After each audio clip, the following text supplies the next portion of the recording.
Your serve should be consistent, relaxed, powerful, and with topspin so that you can get your opponents on the back foot and set up a commanding third shot. In this video, I'm going to show you the process on how to do that.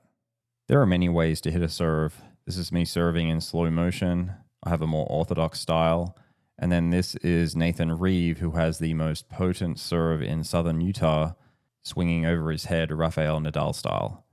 For the sake of time and simplicity, I'm going to teach you one way of doing the serve. So you can follow along with this methodology and do what I do, or tweak it for your own technique. But I will discourage this shovel serve that many beginners are taught because you won't be able to get power and spin due to the inadequate rotation. To practice ground force, you're going to coil and bend down at the same time and push our feet into the ground and then slap. That slapping effect is encouraging relaxation of the arms so they can be whip-like, and energy from the ground is not lost. As you coil, have the front knee drive over the middle toe, and make sure your right hip and left shoulder are working together in rotation. That will prevent your swing from feeling discombobulated. You also want to pivot onto your big toe knuckle and little toe knuckle of your back foot. Practice your opposite side for symmetry and coordination. And just make sure that your arms are very ribbon-like and they're slapping into your front and back. Once you're confident with the ground force, you can start to add momentum forward as well. So this is where your back foot will come around rather than just pivot. You'll also notice that I start out with my shoulders facing one wall, and then after I rotate through, they'll be facing the other wall. Go slow in the beginning and then speed up as you get the technique down. So we're training where we're getting energy from and making sure that our swing is smooth and that our arms and shoulders aren't tightening and inhibiting the power from the ground. Next, you want to mimic your exact swing pattern without a paddle and without a ball. So you see I'm reaching out, I'm letting the ball go, then I'm using ground force and momentum to follow through. Unlike the prior exercise, this is very specific to how we swing so that we familiarize it in our neurology and then it transfers when we get to the later phases.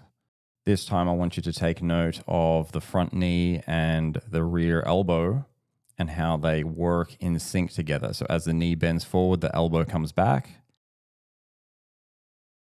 But also as the right hip goes back, the left shoulder goes forward in rotation. The nice thing about training without the paddle and ball is that you can focus on this stuff. When you're serving with the paddle and ball, you're preoccupied with striking the ball, getting it in, having enough power. This is a way to step back and focus on the fundamentals first. Next, with the serve ball tosses, make sure you have the ball lightly in your fingertips, not grabbing on, arms are loose, and build upon the sound motor patterns we've already created. Start out about 7 feet from the wall, pick a target, and try to hit it doing as slow a toss as possible. Also adding the momentum step, which might feel a little bit artificial because you're swinging so softly. The more accurate your ball tosses, the better your serve will become because your swing is going to have consistency and hopefully effortless consistency by this point. Now moving back, you can toss a little bit harder, still with the goal of consistency, nailing that same spot over and over and over. That's when you know that you're ready to step back further again. I don't know how many of you I'll convince to practice with your opposite side as well, but I've found it extraordinarily beneficial for a variety of reasons to do with symmetry, coordination, balance, and contrast for my preferred side. Moving back again, you notice that I'm still pretending to drop the ball with my left hand. The more you can make these exercises like your real serve, the easier it will plug in or translate. Now I've moved to the final phase where I'm tossing with a fairly high degree of power here, but it's not out of control power. We still want to maintain an optimal quality of movement. As I mentioned before, there's a variety of ways to hit the serve. I have an Eastern forehand grip. Some players will go all the way Western to get more topspin. With the paddle, I'm starting out about 9 feet from the wall and following all the way through, even though it seems a little bit absurd to have a recovery step and follow through on this. I want you to maintain the exact same pattern as if you're hitting a harder serve. And don't get distracted by the ball. You can just let it go and then go chase it. Because if you try to grab the ball after you serve it, you're going to mess up the ending of your swing. Because at the end, you want to assess that you finished in the right place, your shoulder is relaxed, and that you have balance after the swing. Once you're nailing that same spot on the wall, move back. And now it's a little bit more natural because the momentum makes sense. You can also see the swing path here is a letter C, but it's not like I'm doing that with my arm. It's really a product of the coiling phase because my elbow goes back, and during the uncoil phase, my arm is relaxed, which draws the letter C naturally. Then that upward path of the letter C is what clips the ball and creates topspin. So it's really important to understand that you don't generate topspin with your arm, but it comes from the ground and working up through the kinetic chain. Now I'm practicing real serves from the baseline. You don't have to be right up at the line here. That's how I serve. Many professionals actually stand a few feet back or they walk in and hit the serve. That's all up to you. Now in terms of placement, I'm going down the line here and my energy is going to that point. The serve doesn't change, it's just the energy or the direction of energy you're going. I'll hit some out wide here and you can see the difference. In fact, my back foot points in the direction I'm serving after the serve. The funny thing is I wasn't even aware I was doing that until I was watching these videos, but it's actually a pretty good cue. So you see I'm pointing exactly where I'm serving with that back foot.